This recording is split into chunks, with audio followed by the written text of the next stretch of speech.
జనసేన అధినేత పవన్ కళ్యాణ్ పిఠాపురం గెలుపుపై రోజురోజుకు బెట్టింగులు పెరిగిపోతున్నాయి. మరోపక్క పవన్ కళ్యాణ్ అభిమానులు మేం ఎమ్మెల్యే పవన్ కళ్యాణ్ తాలూకా అంటూ స్టిక్కర్లు వేసుకొని వాహనాలపై తిరుగుతున్నారు. ఇంకో పక్క ఆయనపై పోటీ చేస్తున్న వైసీపీ అభ్యర్థి వంగా గీత డిప్యూటీ సీఎం అంటూ ఆమె అనుచరులు స్టిక్కర్లు వేశారు. దీంతో ప్రస్తుతం పిఠాపురంలో స్టిక్కర్ల యుద్ధం నడుస్తోంది. ఇదిలా ఉంటే పిఠాపురం నియోజకవర్గం గొల్లప్రోలు మండలం చేబ్రోలులో పవన్ కళ్యాణ్ నివాసం ప్రస్తుతం ప్రశాంతంగా ఉంది. ఈ నెల 30వ తేదీన మెగా బ్రదర్ నాగబాబు రానున్నారు. జూన్ 2వ తేదీన పవన్ పిఠాపురం రీ ఎంట్రీ ఇస్తారు. స్థానికంగా నెలకొన్న తాజా పరిస్థితులపై మరింత సమాచారాన్ని మా ప్రతినిధి సాంబశివరావు అందిస్తారు.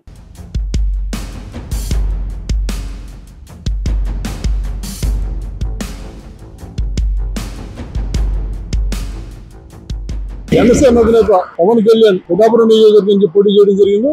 ఆయన నామినేషన్ కి ముందే పిఠాపురం నియోజకవర్గ పరిధిలోని గొల్లప్రోలు మండలం చేబ్రోలు 216 జాతీయ రహదారులు ఇల్లు తీసుకోవడం జరిగింది. ఎన్నికల వరకు కూడా ఆయన ఎక్కడి నుంచే తన ప్రచారాన్ని ప్రారంభించారు. అయితే ఎన్నికల్లో ఆయన ఇక్కడ లేరు, వేరే నియోజకవర్గంలో పర్యటనలో ఉన్నారు. ఎన్నికల్లో అయిన 2 రోజుల వరకు కూడా ఆయన సోదరుడు నాగబాబు తన కుటుంబంతోనే ఇక్కడ ఉండడం జరిగింది. మొత్తం మీద పవన్ కళ్యాణ్ ఇక్కడ స్థిరనివాసం వెళ్ళిపోవడంతో సంబంధం లేకుండా జనసేన రాజకీయాలన్నీ కూడా ఇక్కడి నుంచే నడిపిస్తానని చెప్పి ఇల్లు తీసుకోవడం జరిగింది. ఇది నాగేశ్వరరావు అనే ఒక అభ్యుదయ రైతు ఇల్లు తీసుకున్నారు. ప్రస్తుతం మనం చూస్తే బోసిపై కనబడుతుంది. కార్యకర్తలు లేరు, నాయకులు లేరు, ఎవరు లేరు, పూర్తిగా బోసిపై కనబడుతుంది ఇల్లు. 30వ తారీఖున నాగేంద్రబాబు ఇక్కడ రానున్నారు. 1 కానీ 2 కానీ పవన్ కళ్యాణ్ వచ్చే అవకాశాలు కనబడుతున్నాయి. మళ్ళీ ఇదంతా పూర్తిగా జనసందోహంతో, ఎందుకంటే ఏదైతే పైభాగం ఉందో పైభాగంలో పవన్ కళ్యాణ్ నిలిపేది ఏదైతే 4వ అంతస్తు ఉందో అక్కడ నిలబడి చేతులు ఊపుతారు. ఇదంతా మొత్తం పూర్తిగా జనాలతో నిండిపోయి కనపడుతుంది. కార్యకర్తలు పూర్తి చేరుకుంటారు. పైగా పవన్ కళ్యాణ్ 50,000కి భయపడి మెజార్టీతో గెలుస్తారన్న ధీమా ఉండడంతో ఎవరికి వారు ఎక్కడికెక్కడ ఏర్పాట్లు చేసుకున్నారు. చూస్తున్న మన తెలుగుదేశం వారికి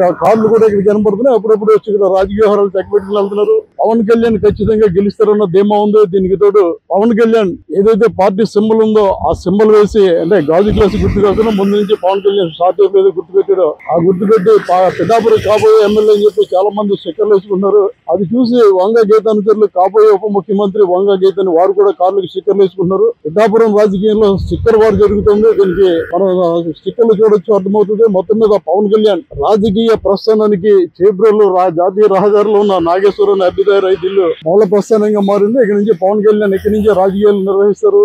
ఆయన గెలిస్తే మంత్రివర్గంలో ఖచ్చితంగా తీసుకునే అవకాశం ఉంది. ఎందుకంటే డిప్యూటీ సీఎం ఇస్తారని ప్రచారం జరుగుతుంది. దీనికి తోడు పవన్ కళ్యాణ్ గెలిపించి తీసుకొచ్చి కూటమి అధికారంలోకి వస్తే ఇక్కడ ఎవరైతే టీడీపీ మాజీ ఎమ్మెల్యే వర్మ ఉన్నారో ఆయన తన సీటు త్యాగం చేశారు కాబట్టి ఆయనకి ఎమ్మెల్సీ ఇచ్చి మంత్రి పదవి ఇస్తానని కూడా చంద్రబాబు హామీ ఇవ్వడం జరిగింది. ఇలాంటి నేపథ్యంలో పిఠాపురం నియోజకవర్గం నుంచి 2 మంత్రులు అయ్యే అవకాశం ఉందని టీడీపీ వర్గాలు చెప్పుకుంటుంటే, వైసీపీ మాత్రం మేమే గెలుస్తున్నాం, మా గీత ఉప ముఖ్యమంత్రి అని వాళ్ళు చెప్పుకుంటున్నారు. జనం మాత్రం పవన్ కళ్యాణ్ గెలిచేశాడు, మెజార్టీ కావాలని మేము ఎదురు చూస్తున్నాం తప్ప ఆయన గెలుపు ఎప్పుడో ఖాయమైపోయింది. ఆయన నామినేషన్ వేయకపోతే గెలుస్తానని ప్రకటించిన రోజునే ఖాయమైపోయిందని వాళ్ళు చెప్పడం జరుగుతుంది. మరోపక్క పవన్ కళ్యాణ్ పిఠాపురంలో గెలుస్తాడు. ఎంత మెజార్టీతో గెలుస్తాడు? 30,000, 40,000, 50,000, లక్ష లోపు ఉంటుందా? ఈ 4 అంశాల మీద కూడా బెట్టింగ్లు పెద్ద ఎత్తున జరుగుతున్నాయి. అదేవిధంగా గీతకు డిపాజిట్ వస్తుందా రాదా, గీత తక్కువ మెజార్టీతో ఓడిపోతారా, ఎక్కువ మెజార్టీతో ఓడిపోతారా అని ఈ 3 అంశాల మీద కూడా వైసీపీ నాయకులు పందాలు కాసుకున్నారు. మొత్తం మీద పిఠాపురం నియోజకవర్గంలో మరో 2 రోజుల్లో రాజకీయ సందర్భం ప్రారంభంగా ఉంది. ఇప్పటికీ అభ్యర్థులు కూడా ఇతర ప్రాంతాలకు వెళ్ళిపోయారు. పవన్ కళ్యాణ్ ఫామ్ హౌస్ లో ఉన్నారు. వర్మ కూడా ఊరికి వెళ్ళి రాత్రి రావడం జరిగింది. ఇలాంటి నేపథ్యంలో గీత అయితే కాకినాడలోనే ఉన్నప్పటికీ ప్రస్తుతం మీడియాకి దూరంగా ఉన్నారు. అదేవిధంగా కొంతమంది కార్యకర్తలు మాత్రమే ఆవిడ కలుస్తున్నారు. ఆవిడ అంచనాలు ఆవిడ వేసుకుంటున్నారు. వైసీపీ నాయకుల అంచనాల్లో వాళ్ళు మునిగిపోయారు.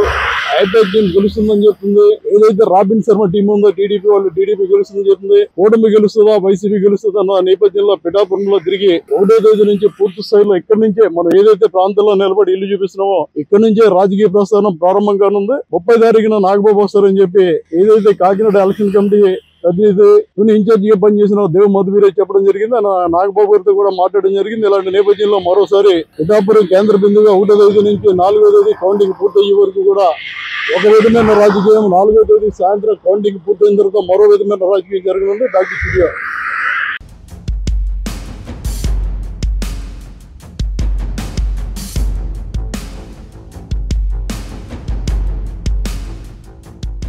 ఈ వీడియో కనుక మీకు నచ్చినట్లయితే లైక్ చేయండి, షేర్ చేయండి, సబ్స్క్రైబ్ చేయండి. అలాగే పక్కనే ఉన్న బెల్ ఐకాన్ కూడా క్లిక్ చేయండి.